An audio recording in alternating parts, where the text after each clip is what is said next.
وہ اپنے سب کچھ جس پر اس نے اپنی یہ پوری زندگی، اس کی صلاحیتیں،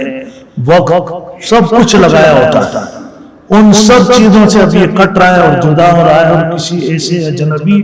ماحول کے اندر جا رہا ہے جہاں اس کی کوئی جان پہچان بھی نہیں ہے۔ اب اس وقت اس کے دل کو اس کی اس نیکیوں کی برکت سے، جو اس نے پوری زندگی میں اپنی خواہشات کو دبایا، اپنی پسند اور اپنی مرضی کو دبایا اور اللہ کی مرضی اور اللہ کی منشا کو سامنے رکھا، اب اس گھبراہٹ کے موقع پر اس کو حوصلہ دینے کے لیے فرشتوں کو اس کے سامنے کر دیا جاتا، اور پھر فرشتے اسے بڑے اعزاز کے ساتھ اور بڑے احترام کے ساتھ گفتگو کرتے ہیں، جس گفتگو کا یہاں ذرا ذکر مختصر ہے، احادیث میں زیادہ آتا ہے، یہاں اتنا ہے کہ خطاب ہوتا ہے یا ایتھا النفس المطمئنہ، کہ اطمینان والی زندگی گزارنے والے، ارجعی الی ربک، اب یہاں تمہاری زندگی پوری ہو گئی، یہاں وقت پورا ہو گیا، اب تم یہاں سے اپنے اللہ کی طرف لوٹو۔ الحمدللہ حمدا کثیرا کما امر، ونشہد ان لا الہ الا اللہ وحدہ لا شریک لہ فی الخلق والامر ارغاما لمن جحد به وکفر، ونشهد أن سيدنا وسندنا ومولانا محمدا عبده ورسوله المبعوث إلى الأسود والأحمر لتتميم مكارم الأخلاق، لا يخلق نبي ولا رسول بعده ولا أمة بعد أمته ولا كتاب بعد كتابه، صلى الله عليه وعلى آله وأصحابه الذين هم كالنجوم في السماء للاهتداء والاقتداء، وهم مفاتيح الرحمة ومصابيح الغرر. أما بعد فأعوذ بالله من الشيطان الرجيم، بسم الله الرحمن الرحيم. يا أيتها النفس المطمئنة ارجعي إلى ربك راضية مرضية فادخلی فی عبادی وادخلی جنتی، صدقت یا رب العالمین.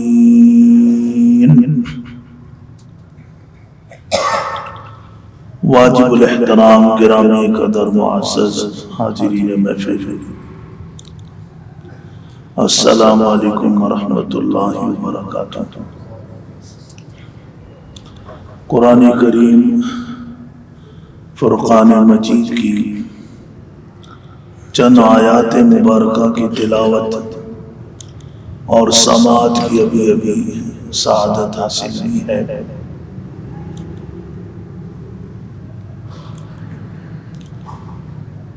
ان آیات مبارکہ میں اللہ تبارک و تعالیٰ کا ایک خاص فرشتوں کے ذریعے سے خطاب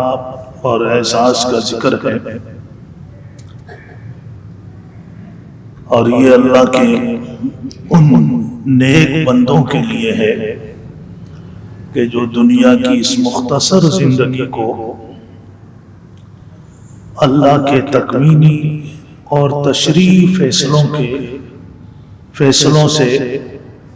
راضی ہو کر گزارتے ہیں.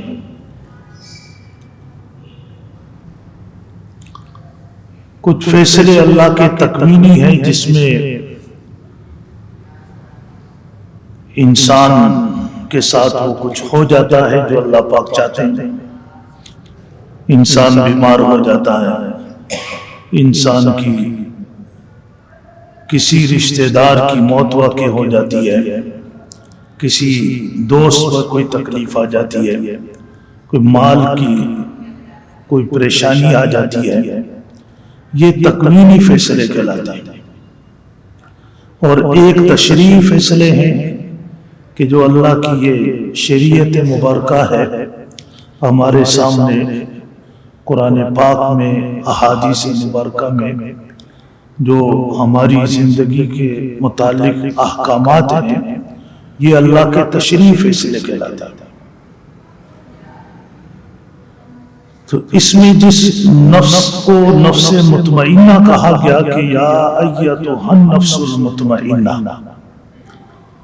تو مطمئنہ کا مطلب یہ ہے کہ وہ اللہ کے تکوینی اور تشریعی فیصلوں پر راضی ہو. مطمئنہ کا معنی ہوتا ہے ساکینہ، یعنی جو اللہ کے ذکر سے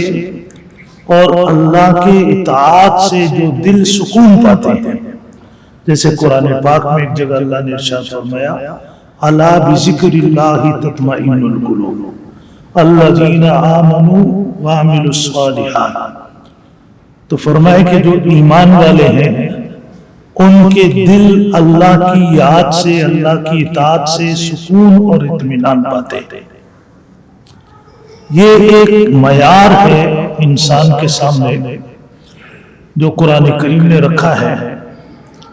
کہ اللہ اس سے راضی ہے یا اللہ اس سے راضی نہیں ہے. تو یہاں فرمایا گیا کہ جو بندہ دنیا کی زندگی میں اللہ کے فیصلوں سے، اللہ کے دین سے، اللہ کے احکامات سے راضی ہے، خوش ہے، مطمئن ہے، تو یہ علامت ہے اس بات کی کہ اللہ بھی اس سے راضی ہے. یہ ایک چھوٹی سی نشانی یہاں بتائی گئی ہے، اور جس میں یہ بتایا کہ جب انسان کا آخری وقت ہوتا ہے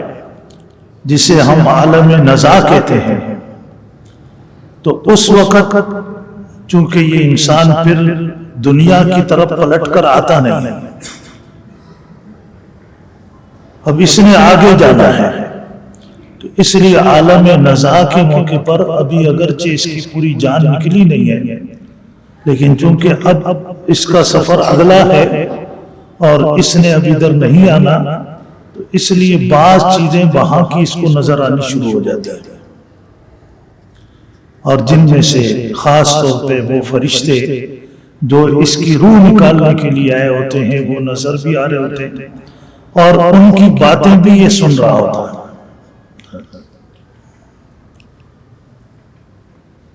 اس وقت اس سے جو فرشتے آ کر خطاب کرتے ہیں،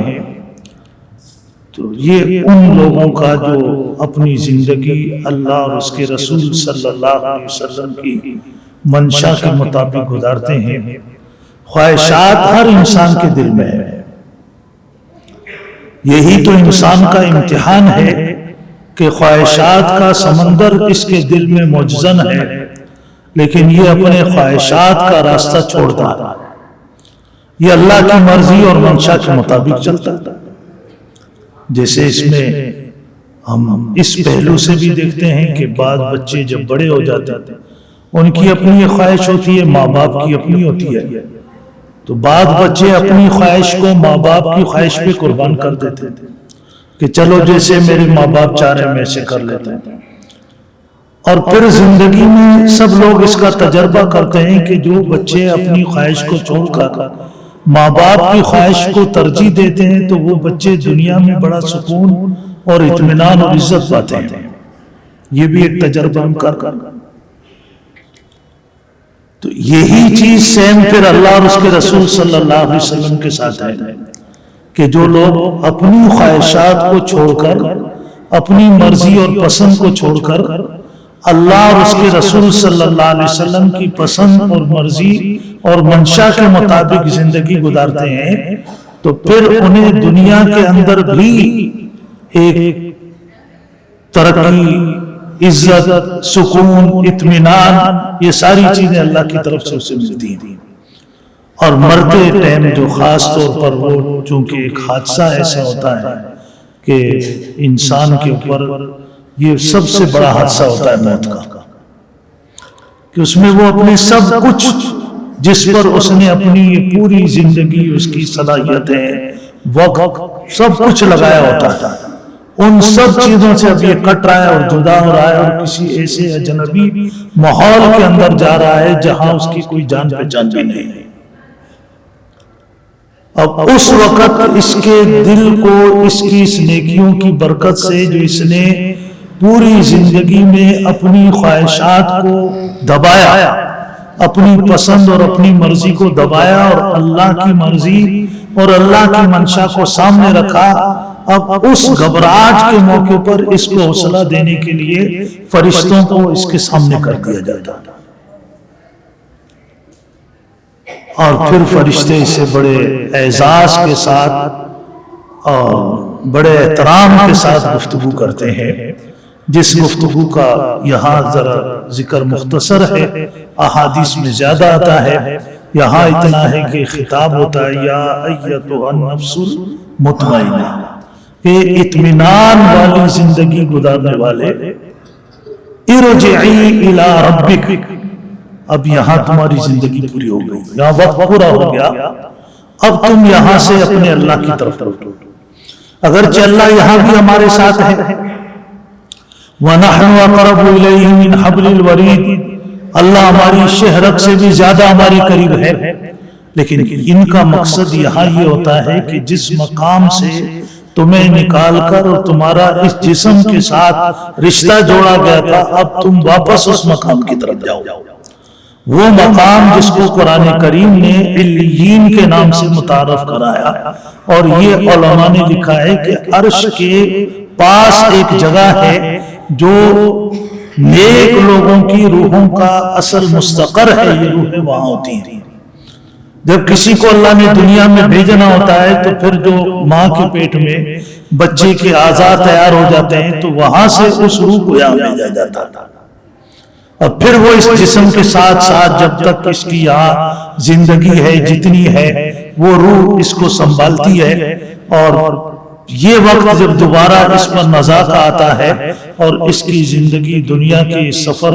کا خاتمہ ہوتا ہے تو وہ آ کر اسے کہتے ہیں ارجعی الی ربک، تو ربک سے مراد یہاں کے اس مقام کی طرف جو اللہ کے عرش کے قریب ہے اور جو اصل ٹھکانہ ہے اس طرف لوٹ جاؤ۔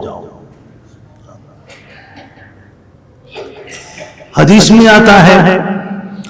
حضور اکرم صلی اللہ علیہ وسلم نے ارشاد فرمایا کہ جب نیک آدمی کی اس دنیا سے جانے کا وقت آتا ہے تو اس وقت فرشتے آتے ہیں اور اپنے ساتھ ایک کفن جنت سے لے کر آتے ہیں۔ ایک کفن وہ ہوتا ہے جو ہم بازار سے خریدتے ہیں جس میں ہم اس جسم کو لپیٹتے ہیں، اور ایک کفن وہ ہوتا ہے جس میں فرشتے روح کو لپیٹ کر لے جاتے ہیں۔ تو وہ کفن جس میں روح کو لے کر جاتے ہیں نیک لوگوں کی، وہ کفن جنت سے آتا ہے اور اس کو جنت کی خوشبو لگی ہوئی ہوتی ہے پہلے سے، اور اس میں جب اس کو کہتے ہیں بڑے اعزاز کے ساتھ کہ اخرجی، اور یہ لفظ ہم نے کئی بار سنے ہوئے، لیکن ایک لفظ جو رات میں حدیث کو پڑھ رہا تھا یہ تو خاص طور پر جو اس پہ نظر گئی کہ اخرجی تحمیدتاً، کہ باہر آؤ، پورے محلے میں تمہاری بڑی تعریف ہو رہی ہے کہ بڑا نیک آدمی تھا اور اب بیچارہ بڑا بیمار ہے، آخری وقت ہے، تعریف کر رہے ہیں نیک لوگ تمہارے، تحمیدتاً، لوگ تعریف کر رہے ہیں۔ نیک لوگوں کی تعریف پر حضور اکرم صلی اللہ علیہ وسلم نے ارشاد فرمایا کہ اللہ پاک فیصلہ فرماتے ہیں، اس لیے ہمیں منع بھی ہے کہ جب کسی کا انتقال ہو جائے تو پھر اس کی کسی برائی کا ذکر نہ کریں۔ اگر تعریف کرنے کا حوصلہ اور ظرف ہے تو کیجئے، اگر اتنا ظرف نہیں ہے تو پھر کم سے کم زبان بند رکھیں۔ جو تھے اختلافات، مسئلے مسائل، دنیا کی زندگی تھا بس. اب فوت ہو گیا، تعریف کرنے کا حوصلہ ہے تو تعریف کریں، اچھی بات. اس لیے میت کے پاس بیٹھ کر کوئی جملے بھی محتاط طریقے سے بولے جائیں. حضور اکرم صلی اللہ علیہ وسلم نے فرمایا کہ اس وقت جو جملے بولے جاتے ہیں فرشتے اس پر آمین کرتے ہیں. تو بعض لوگ بہت زیادہ غیر محتاط زبان استعمال کرتے ہیں. تو کیوں ہوتی ہے غیر محتاط زبان استعمال؟ کے دین کا علم. ہمارے پاس دین کا علم نہ ہونا یا ناقص ہونا، اس کا سب سے بڑا فائدہ شیطان کو جا رہا ہے. اور جو اہل علم کی محفل میں بیٹھتے ہیں، سنتے ہیں باتیں، تو ان کو اللہ پاک پھر ایسے موقع پر بھی محتاط زبان استعمال کرنے کی توفیق عطا فرماتے ہیں.